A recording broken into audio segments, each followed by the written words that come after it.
Hi there, and thanks for listening. I'm Daniel Kringer, and this is the SkanFest podcast, an interview series for the 2024 season of the Skinny Atlas Festival, a summer concert series based in the Finger Lakes region of upstate New York. We are talking with this year's artists as well as members of the SkanFest team about their work and their lives. The festival awards an annual prize for young musicians in memory of our founders, David and Louise Robinson.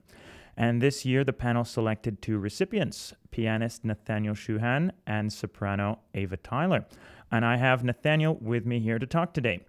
Nathaniel is a rising junior at Ithaca High School in Ithaca, New York, where he is a member of the Ithaca High School Wind Ensemble and the Ithaca High School Jazz Band. He's also a pianist for the Cayuga Chamber Orchestra Youth Orchestra. He's a piano student at Opus Ithaca School of Music, where he studies with Dr. Andrea Merrill. And for 5 summers, he's studied piano at the Luzerne Music Center up in the Adirondack region of New York with Aniko, Szokody and Marco Stuparevic.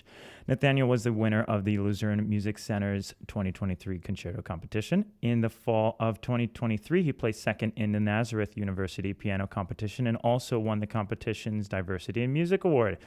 He also placed runner-up in the senior piano division of the 2023 Heddy, Killian Empire State Competition, and in the summer of 2024, Nathaniel will be spending 6 weeks at Brevard Music Center as a student in the Piano Institute program. There's a lot of piano. It's a mouthful. Yeah, but that's great. And how old are you? I'm 16. And you've done all that by the time you've been 16. That's impressive. Thank you. So I'm curious to know then, you've been very busy. How did you get started playing? So I started playing piano when I was around 3 years old. My whole family, they're all musicians. I have 3 older brothers. One of them plays the bass, one of them's a singer, and then the other plays piano also. So that rounds out the band pretty well. It does. And then my mom and my dad, French horn and flute. So I've always kind of been around music. When I was young, I think I was drawn to piano because my brother was playing it. He does jazz, so I would always hear him messing around with things. So I started at a pretty young age, and I've kind of stuck with it since then. Mm-hmm. And any reason why you like piano particularly? I don't know. I also play the flute too, along with piano. Have you been playing it as long as piano? No, I started flute around 7, 8 years old. Okay. I play flute in the high school band. Mm. What I love about piano is the repertoire for piano is so much more complex. Yeah. Not that flute repertoire isn't complex, because it's very difficult, but the piano, it just, so many people, like everyone writes for piano. Mm-hmm. There's so much repertoire to play, so many different styles you can play.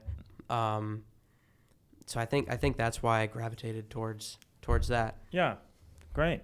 And you sort of hinted, I guess, with the piano specifically, but I guess as it seems like a very natural progression, you've sort of ended up playing these instruments, and you've been doing it for so long. It's just kind of always been a part of your life, right? Yeah.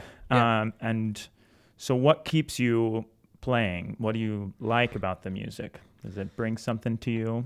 Yeah, I mean, playing, it always, especially performing, it always brings me like satisfaction to kind of hear your accumulation of your practice and all come out in a performance. Mm-hmm. And I mean, a lot of what pushes me to keep playing is hearing other great performances. I find that like hearing people that play better than you or things like that, it pushes you to keep practicing and playing more. Mm-hmm. So you attend a lot of live stuff. Do you have sort of artists that you aspire to? I mean, I wouldn't say specific artists that I aspire to. My dad plays a lot with RPO, so I'll frequently go up and listen to people play up there, piano concertos with the orchestra. Yeah. Going to these summer music festivals that I have the past couple years, there are always players that are amazing that I can learn a lot from. So you have the chance to listen to them while you're studying there. Yeah. Okay, cool. So going off of that a little bit more, sort of like you just kind of it's almost like osmosis, just being around that your parents play a lot of music and whatnot. And you're saying, if there's not a particular person who's sort of inspiring you, did you have a particular memorable moment that is kind of pushing you into thinking about more seriously, a little bit more seriously about music making as you're starting to think about the future, like going into college and whatnot? Yeah, even recent experiences. I think when I was younger, I mean, I have so many memories of me working at the piano, like with my dad. He used to play piano, so he would always help me practice for a long time, maybe till I was like 9, doing all sorts of different things with me that I still use in my practice today. So I think he's definitely been a big mentor. And maybe I would say really when I was like 11, 12, 13, somewhere in that 2-year range, I think that was really when I started to get to a different level with my playing. When I started to get out of the, like compilation books of pieces and working up to larger repertoire. And I think that was when my piano skills started to develop. I don't know if I can point to like a specific memory. Going to this summer festival, Luzerne Music Center, that's always been a great highlight that pushes me every year. Every year I go in at a different level, and I come out at a way higher level than I was. So you just have the time really to focus, for, was it 6 weeks? Is that right? Yeah, 4-6 weeks. 4-6 weeks. Cool. Great. So I want to get into you were just kind of alluding to it a bit, sort of like choosing music. You're getting out of sort of things being assigned to you and you picking things because you like it. And this ties very nicely into your audition pieces. You sent in 2 very different audition pieces for the award, the Robinson Award. We had Troubled Water by Margaret Bonds, which is a very cool arrangement of an old spiritual, and the A minor piano concerto by Grieg. So I'm curious to know, is there anything that influenced your decisions when selecting that repertoire? Well, I keep going back to it, Luzerne Music Center. The piece Troubled Water, I originally heard maybe three years ago at that summer music festival. Someone else played it. Yeah, someone else played it.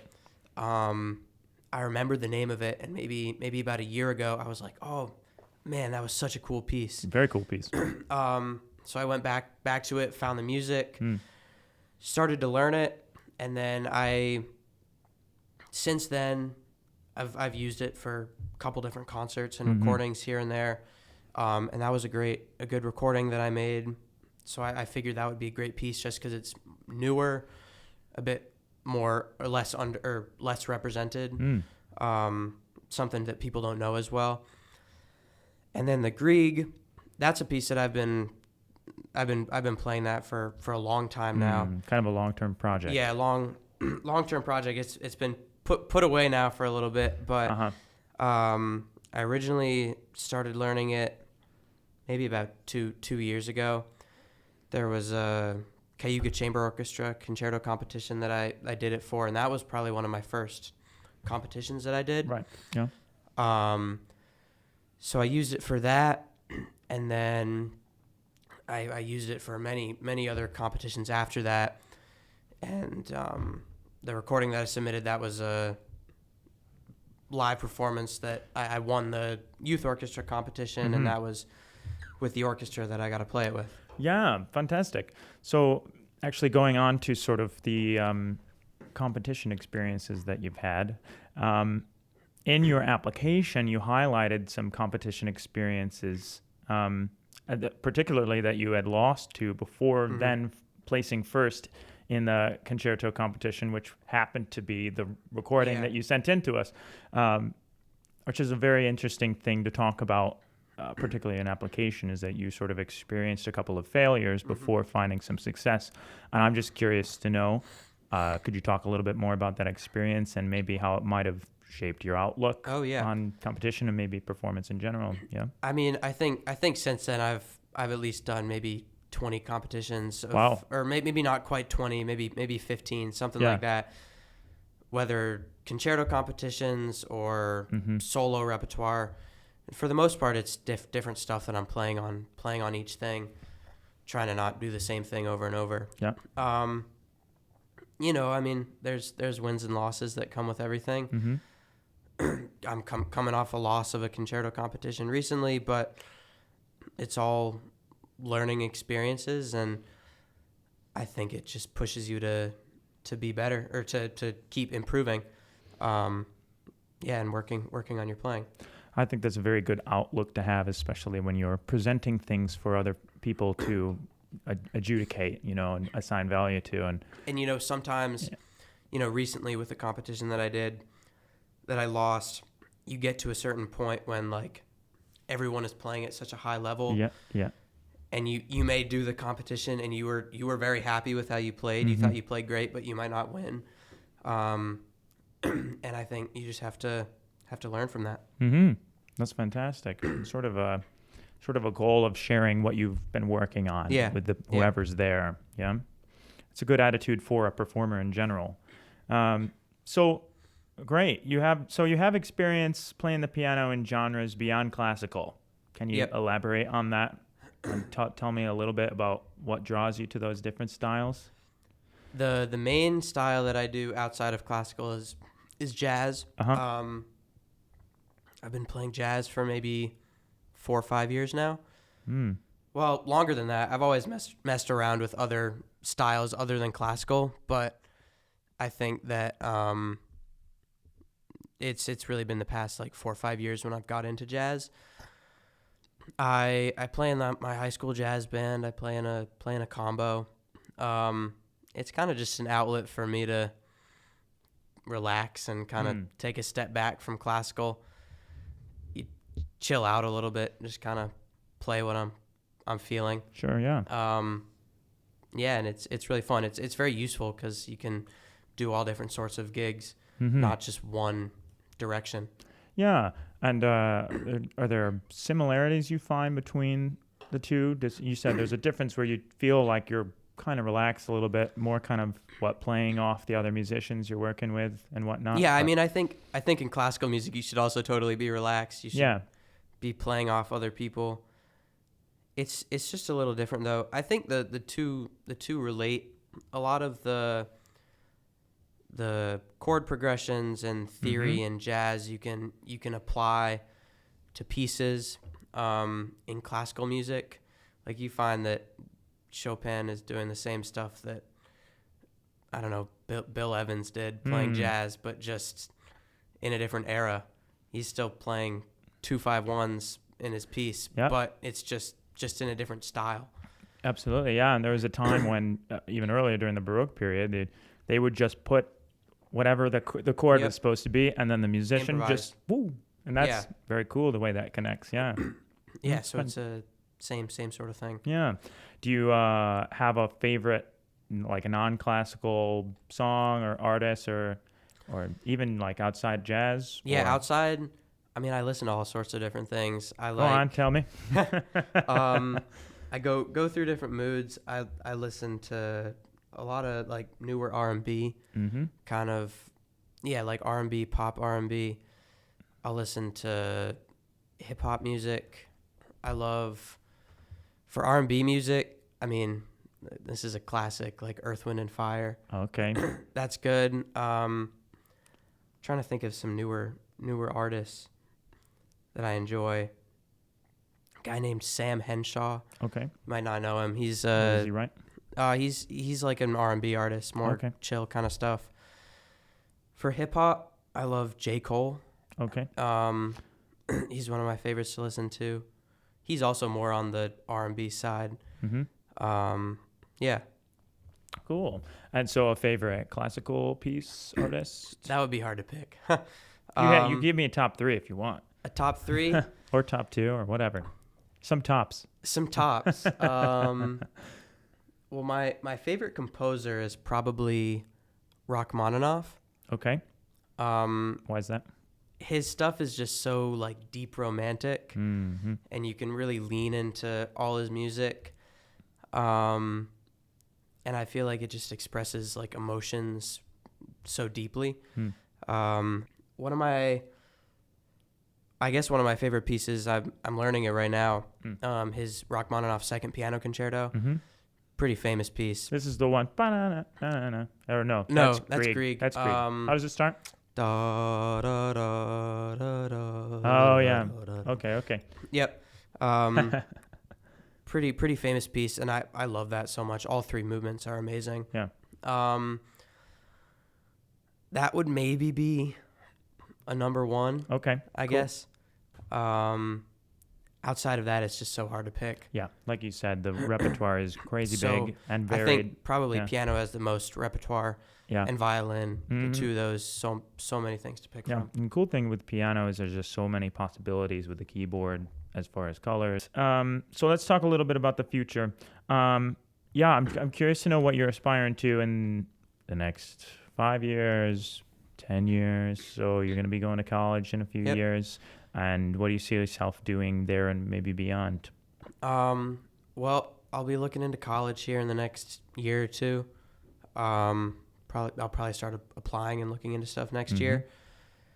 So I definitely want to apply for music, probably classical performance. That's what I would want to go into. I can't say I've looked at specific colleges yet. I'm curious more to know just what do you want to do with your music? Yeah. You know? I mean, I would love to continue it throughout my life as a career. Maybe teaching. I don't know if I'm as keen on teaching right now, but maybe that'll be an outlet that I go to. Or chamber music. I love playing chamber music with other people. So yeah. Cool. Well, that's the end of my questions. Sweet. But it was a really nice chat, and we're very much looking forward to having you play. I'm very much looking forward to it. Yeah, excellent. Very talented young man. So speaking of that, we actually have a clip of Nathaniel playing for you to hear, and you can also hear Nathaniel live on August 9th, 2024 for his pre-concert awards ceremony with the Skinny Atlas Festival. So thanks, Nathaniel, for coming to talk, and thanks very much for listening. Thank you so much.